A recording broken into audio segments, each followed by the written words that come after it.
si longtemps. Statues can be pulled down for all sorts of reasons. When the Soviet Union broke apart, hundreds of little Lenins were uprooted from their plinths. When Saddam Hussein fell in Iraq, his vast and trunkless legs of stone were left standing in the desert. So it's absolutely up to every community in the American South whether or not it wants to keep its Confederate monuments. The trouble is, it doesn't stop there. We're now in a sort of epidemic of competitive virtue signalling.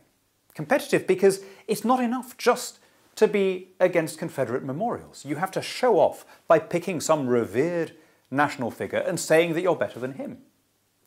Donald Trump invited a certain amount of derision when he asked theatrically, where will it end? He says, will you be against statues of Jefferson or of George Washington because they owned slaves? Well, indeed, people are campaigning for the removal of the statues of those titanic figures. But for once, Donald Trump actually understated things. Even during Washington's first presidency, in 1792, somebody erected in Baltimore the oldest monument to Christopher Columbus in North America. That was systematically destroyed with a sledgehammer by somebody who, in an accompanying video, blamed the explorer for introducing, as he put it, capitalism and imperialism into the Western Hemisphere. Just think of what it is that you're taking the sledgehammer to when you attack a monument of Christopher Columbus. You're effectively saying that the world would be better if the whole idea of America hadn't happened.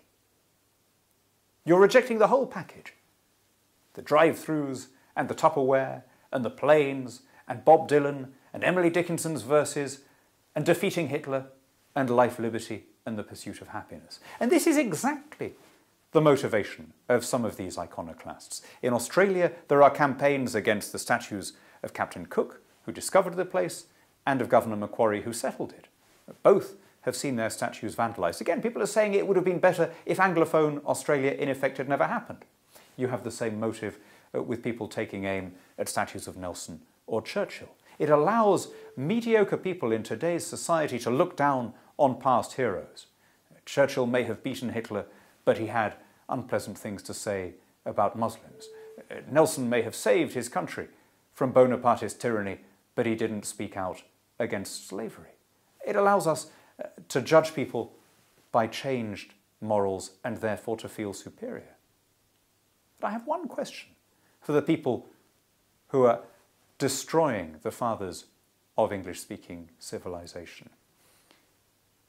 In what contemporary society were basic human freedoms better safeguarded?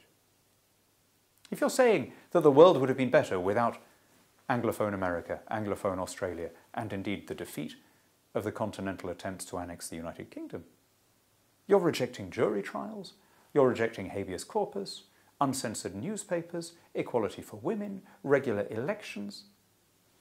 In what alternative civilization were these things more secure? Where were ordinary people freer and happier? Among the Montenegrins, among the Maori, among the Maasai, among the Maya? Against whom are we being so harshly judged?